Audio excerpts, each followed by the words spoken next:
चलिए तो देखते हैं हम लोग आज क्लास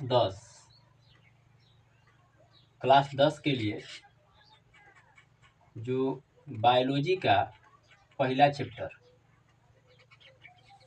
क्लास 10 के लिए बायोलॉजी का पहला चैप्टर में क्या है।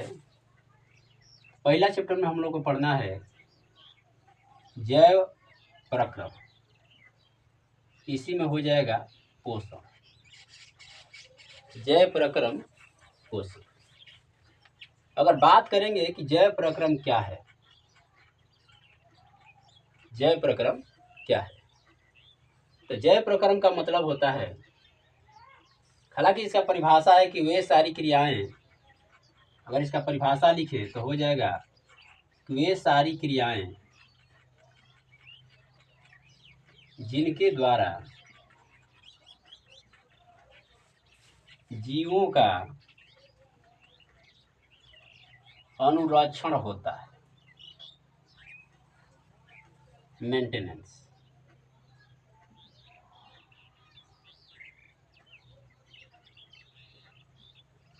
वे सारी क्रियाएं जिनके द्वारा जीवों का क्या होता है, अनुरक्षण होता है, उसे क्या कहते हैं, जैव प्रक्रम, उसे जैव प्रक्रम कहते हैं।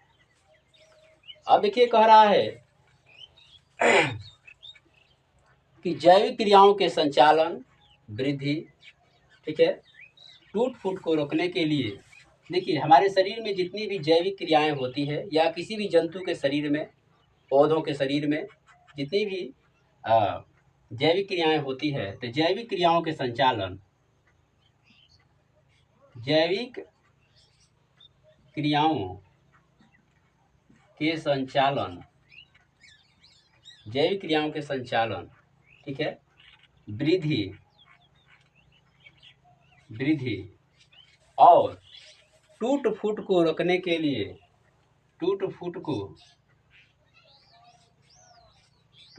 को रोकने के लिए हमारे शरीर को क्या चाहिए, निरंतर ऊर्जा की आवश्यकता होती है।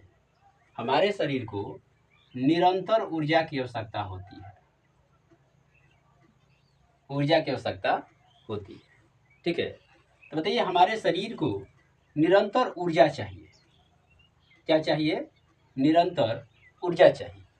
और ये ऊर्जा मिलेगा कहाँ से, तो ये ऊर्जा मिलता है खाद्य पदार्थ से, खाद्य पदार्थ से ये ऊर्जा मिलता है खाद्य पदार्थ से। अब खाद्य पदार्थ की पूर्ति किस प्रक्रिया से होगी, तो वो होगी पोषण से। किससे होगी, पोषण से, ठीक है। तो हम लोग समझते हैं कि पोषण क्या है, पोषण क्या है। तो जीव जिस प्रक्रम द्वारा भोजन को ग्रहण करता है, उसी को हम लोग क्या कहेंगे, पोषण कहते हैं। क्या कहते हैं, पोषण कहते हैं, पोषण कहते हैं। देखिए पोषण दो तरह के होता है। पोषण कितने तरह के होता है, दो तरह के। एगो होता है स्वपोषण, और एगो होता है दूसरा जो होता है पर पोषण। एक होता है स्वपोषण, दूसरा होता है पर पोषण, ठीक है। स्वपोषण क्या होता है, तो स्वपोषण में जो जीव होता है वो अपना भोजन स्वयं बनाता है, अपना भोजन स्वयं बनाता है, ठीक है। स्वपोषण में जो जीव होता है वो अपना भोजन स्वयं बनाता है, इसीलिए ऐसे जीवों को स्वपोषी कहा जाता है, स्वपोषी कहा जाता है,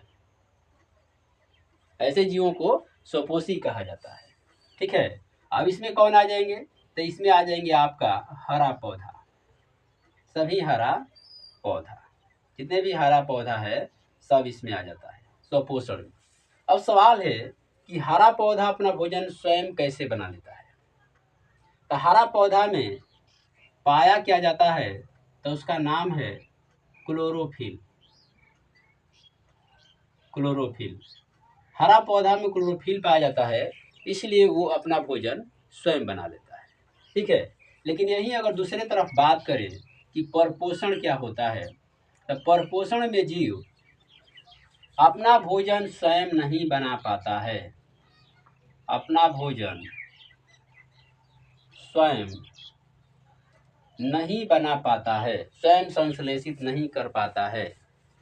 ठीक है, तो इसीलिए परपोषण में जो जीव होता है उसको हम लोग परपोषी कहते हैं।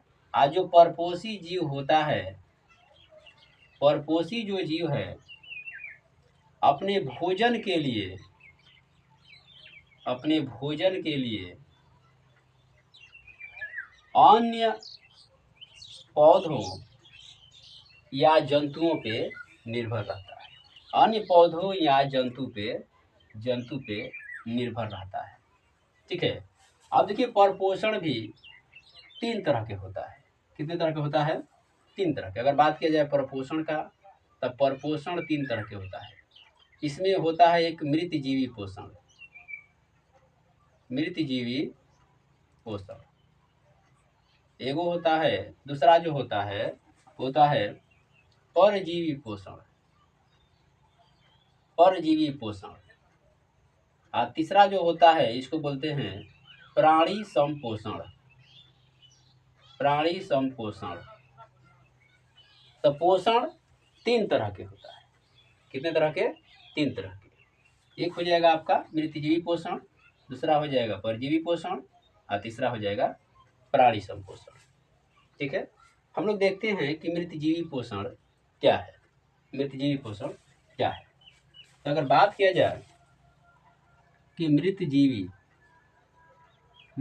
पोषण क्या है, तो देखिए मृतजीवी पोषण में जो जीव होता है, जीव अपना भोजन मृत जंतुओं या पौधों के शरीर से बनाता है।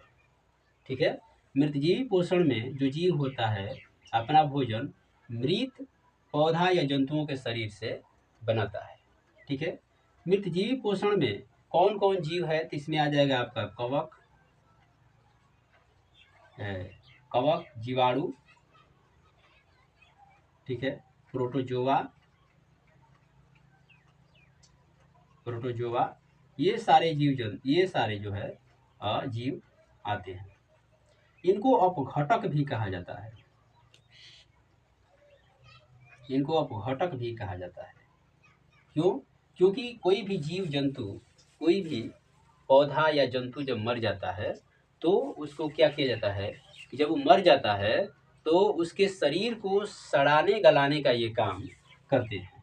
और जब उसका शरीर सड़ गल जाता है तो सड़ गल करके फिर जो है मूल तत्वों में बदल जाता है। ठीक है, मूल तत्वों में बदल जाता है। इसके बाद अगर बात किया जाए मृतजीवी पोषण के बाद अगला पोषण, परपोषण का अगला भाग क्या है?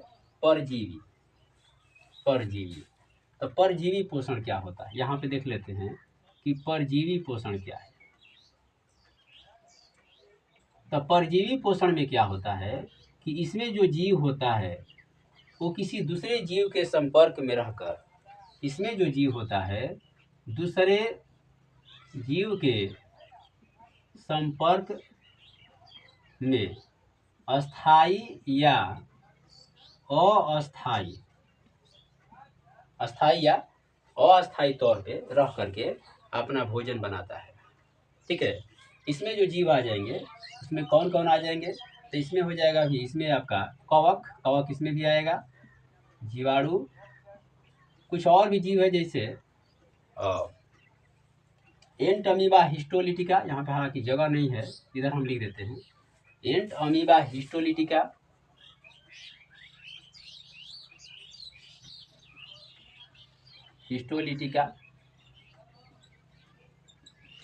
हुक वर्म, टेप वर्म, ठीक है, आदि जंतु आते हैं, आदि जीव आते हैं। ठीक है, इसके अलावा अगर बात किया जाए तो इसमें एक पौधा भी है, उसका नाम है अमरबेल। अमरबेल, देखिए अमरबेल है पौधा लेकिन यही है परजीवी। इसको कुस्कुटा भी कहते हैं, कुस्कुटा। तो एक पौधा का नाम अगर पूछेगा कि पौधा का नाम बताइए जो परजीवी पोषण करता है, तो हो जाएगा मरबेल। और अगर इसमें पूछ दें कि मृतजीवी पोषण में कौन पौधा हो जाएगा, एक ऐसा पौधा जो मृतजीवी पोषण करता है, तो वो हो जाएगा आपका गोबर छाता, हो जाएगा गोबर छाता। ठीक है। इसके बाद तीसरा जो बच रहा है, तो तीसरा हमारा हो जाएगा पोषण का तीसरा भाग क्या था, तो तीसरा था प्राणी संपोषण। तीसरा क्या है, प्राणी संपोषण। तो प्राणी संपोषण में क्या होता है कि इसमें जो जीव होता है, तो इसमें बड़े बड़े जीव आ जाते हैं। इसमें जितने भी जीव होते हैं तो अपना भोजन ठोस या तरल के रूप में ग्रहण करते हैं, जैसे मनुष्य है, अमीबा है, मेढक है, ये सारे जीव जंतु है, तो ये प्राणी संपोषण में आता है।